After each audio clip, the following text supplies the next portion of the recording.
комиссиялар тууралуу айтып берсеңиз, негизи эле акыркы жылдарда көп эле комиссиялар түзүлүп атат. Мына акыркы тестти алсак, негизи жыйынтык барбы бүгүнкү күндө? Мен жөн өткөндө маалымат жыйын өткөрүп айттым го. Ар кандай жумушту жакшынакай кылып, ар жагынан шыбап жакшынакай кылып жаап коем десең, комиссия түз деп. Соңку 7-8 жылдын ичинде не деген комиссиялар түзүлбөдү? Мына Ош Коо калаңын чыккандыгы боюнча комиссия түзүлдү. Эмне болду? Жыйынтыгын эл билеби? Билбейт. Андан кийин ошол банктагы банк кутучаларындагы акчалардын жоголгондугу боюнча комиссия түзүлдү.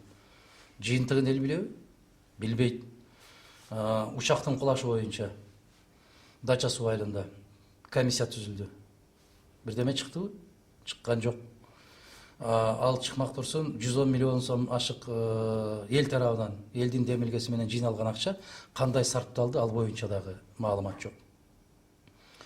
Акматбек Бакиев ооруканада жаткан жеринен чыгып качып кетти. Анын качып кетиши боюнча комиссия түзүштү. Жыйынтык чыктыбы? Жок. Мына бир учур болгон, мамлекеттик администрацияларды басып алган Ош шаарында, Ош областтык администрацияны. Жыйынтык чыктыбы? Чыккан жок. Тескерисинче, мен билишимче, ошол басып алууларга катышкандардын баары азыр жогорку мамлекеттик кызматтарга көтөрүлүштү. Биздин Бишкекке ууланган көмүрдүн алып келиши боюнча чуулдашып, анда да комиссия түзүштү. Ооба ошол ууланган экен деди, бирок комиссиянын жыйынтыгы боюнча 1,5 жаза тарттыбы? Тарткан жок. Ушул сыяктуу бир ондогон комиссиялар бар. Эч качан жыйынтык чыкпайт. Себеп ошол балекеттердин баарынын үстүндө турган төбөлдөрү өздөрү комиссия түзүшөт, өзлөрүнүн иштерин андан жакшынакай кылып жаап, жашырып, ушундай аябай маданияттуу түрдө жаап коюшат да. Эл деле сурабай калды, комиссия түзүлсү десе кубанбайт. Себеп башта комиссия түзүлгөн болсо жыйынтыгын күтөт, а бүгүн күтпөйт. Себеп эч кандай жыйынтык чыкпайт. Күн алдын айтып койсо болот, эч кандай жыйынтык чыкпайт. Бишкек жылуулук борбору боюнча ага көп акылдын кереги жок. Мына мен өткөндө маалымат жыйынында айттым. Мындан кичинекей акчаларга Пайдубалынан баштап жаңыдан түптөп Душанбе деген Ереванда керемет жылуулук борборлорун куруп коюшту. Мына Фергана шаарындагы жылуулук борбору биз сыяктуу ошол 300-400 мегаваттык жылуулук борбору $50 миллион жетпеген акчанын аркасында бүтүндөй баарын жаңылап реконструкция кылып коюшту. Бизде $380 миллион дегенди мен ачык айтайын. Бул кыргыз элинин каргышына калган бир шорна бүткөн бир топ пайда болгон. Ошол топтун түздөн түз чөнтөгүнө кирип кеткен. Бир эмес 25 комиссия түзсөң дагы анын жыйынтыгы чыкпайт.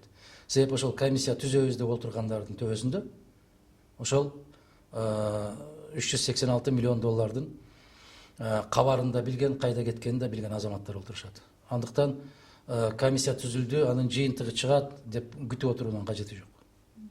Мен бир да комиссиясына ишенбейм. Себеп кандай комиссия түзүлбөсүн, ал тек гана бүгүнкү ошол бийликтин 100% талабын коргогон, ошолордун кызыкчылыгын коргогон комиссия жыйынтыгын чыгарып берет. Мына ушундай пикирим. Агай, ТЭЦ боюнча кененирээк айтып берсеңиз, кечээ көрүп атасыз өзүңүз деле окуп. Бул кетпейби мен азыр айткандарым? Жок, кетет. Көрүп атасыз да, анан кандай суроолор берилип атат? Баягы коррупция жөнүндө айткан киши жок, ошол 386 миллион боюнча. Бир гана кайсыл мындай технический жактарын айтып атышат да, анан эң күнөөлүүсүн таппадыбы? Насос экен да. Насос күнөөлүү экен да. Ошол насосту ал жерден алып чыгарып, сугуруп, талкалап, анан эритип салыш керек да, ошол жазалаш керек ошол насосту, темирди. Ушуга чейин алып барып атпайбы? Акыры бирөө алды да. Бирөө мындай бир жоопкерчиликти мойнуна алды да. Мен ушул каражатты алам, ушул каражат менен ушундай оңдотуу, түзөтүү иштерин жүргүзөм деп. Баягы Русгидродай болуп атат да. $37 миллион келди, алган киши бар. Бирок кайда жумшаган кишини тапкан киши жок да.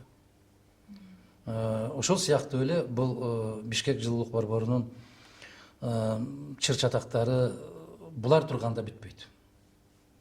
Бир тараптуу айтып коеюн, өздөрү үстүндө тургандан кийин айттым жана канча комиссия түзсөң да пайдасы жок.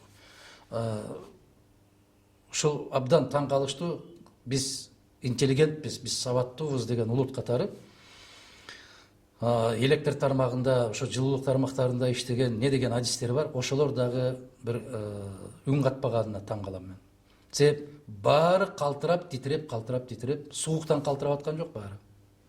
Ошол корккондон калтырап калды. Мына сага демократия, мына сага парламенттик башкаруу деген. Рахмат чоң. Перебивка алып коесуң.